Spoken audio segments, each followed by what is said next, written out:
Having cheated the devil, the raven takes the old sailor to find the next component for his gramophones. Love Town, a hoochie-coochie paradise. Love for sale and every kind of vice. Runaways, predators, soapbox preachers, and all the night creatures. Awash in the burlesque neon dreams of the carnal carnival. They find themselves at the Hotel Lazar. It is the ballroom dance hall night, where all the girls have eyes to love and every man a king. There amongst the throngs of the dance hall Lazar, you might see Boot Hill Jill, who knows a trick with banana oil and various produce that is talked about in Medina. Maybe Mr. Sister is more your style, a real nice lady, for a man that is.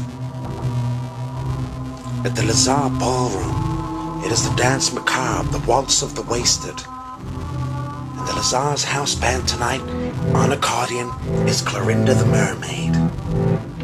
Now Chippy the old sailor entered the sailor's minge 13 years ago and never came out.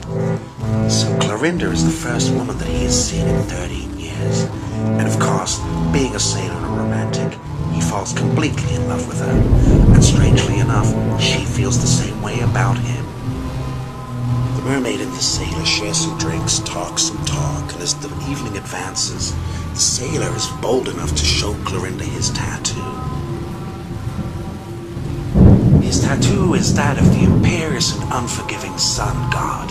The tattoo was a present from his father when he was a child on a shaky Manila boathouse. Well, it's a small world because as a child, Clorinda was also given a tattoo as a present by her mother on a shaky Manila boathouse. But her tattoo is of the mysterious and benevolent moon goddess, Luna. Well, immediately the scales fall away from their eyes, and they realize that they're siblings, brother and sister, separated at a very early age. So happy and joyous to be together again, they decide to get married. Well, this seems to please Dr. Bird no end. Maybe he's an old romantic, or maybe it's important that this union should occur between his components. Very important to his gramophones. But if you're drowning in a sea of love, you might just meet a shark. And in this case, the shark is the mermaid's benefactor, old Daddy Scratch himself. That's right, the devil again. He demands that the sailor pays up for the time spent with her. She is, after all, a commodity, his property. The devil is a reasonable man. He just wants what's his, collect and respect. Well, that old flesh baron can demand whatever he wants, but the sailor's not having it. And after a night's consumption of shoe polish and TCP, the old sailor lets rip with a backwind to match the turmoil of the seven seas and kills the devil stink dead.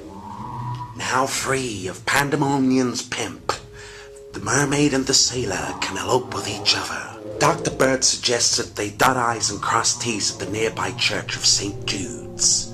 It's a wedding. Leaving the Lazar ballroom, the three take to the skies and head for the Chapel of Love.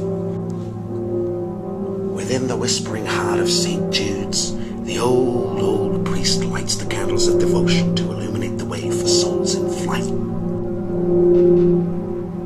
Perhaps when the kindly old priest has finished his parish duties, he will marry the sailor and the mermaid. Oh, wait a minute. That's no kindly old priest. That's that devil again.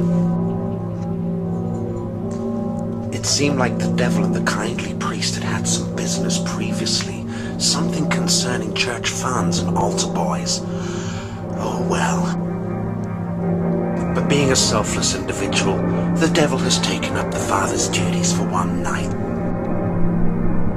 But forget about any betrothals or marriages between mermaids and sailors, because you dear children, belong to the devil, and there will be no marriage. There will never be a marriage, because tonight the devil collects what is his. For all his power and years, there is one thing the devil cannot stand, and that is the heart in love. And there is no heart purer than a mermaid's. Clorinda, the mermaid, exposes her heart of love to the devil, and he must face its uncompromising glare. Emotions such as these are anathema to the devil. He has never known love since he was expelled from up there. Now look, an amazing transformation. Where once was a dirty and miserable devil, is now the most beautiful creature in all creation. The devil is restored to his former glory as Lucifer. Once more he is the first angel, a creature of pure love, and he gives his blessings to the sailor and mermaid, and he returns home, up there. Without a member of clergy at hand, the task falls to the raven to marry the sailor and the mermaid. Promises are made, gifts exchanged. Do you take this mermaid to be your mermaid? Do you take this sailor to be your sailor? The raven completes the ceremony, wishes them all the luck in the world, and then bites their heads off. He continues to bite their heads off, and then bites their heads off some more, just for good measure. The raven collects the heads of the sailor and the mermaid and exits the chapel, but stopping just long enough to leave a donation. The raven is back home, listening to his newly restored gramophones. The gramophones seem to be in fine repair with their new components, playing beautiful music as they should do. And now for all time, the mermaid and the sailor can sing their song of love to the night and to the stars. Their sad and beautiful story can be heard eternally. Thank you, Dr. Raven. Thank you so much. Such a pretty bird. A pretty bird. What are you, Dr. Raven? That's right.